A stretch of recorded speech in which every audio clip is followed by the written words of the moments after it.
engines roared, tires squealed. It was enough to wake the dead.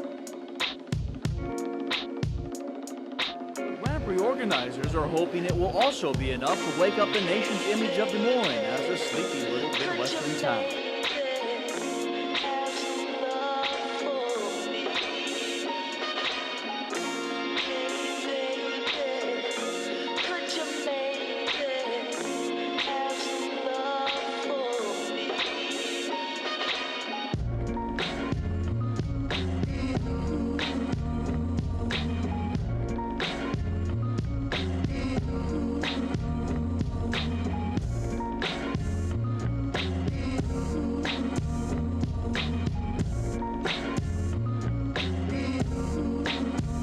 This was Des Moines' day to be in the national spotlight.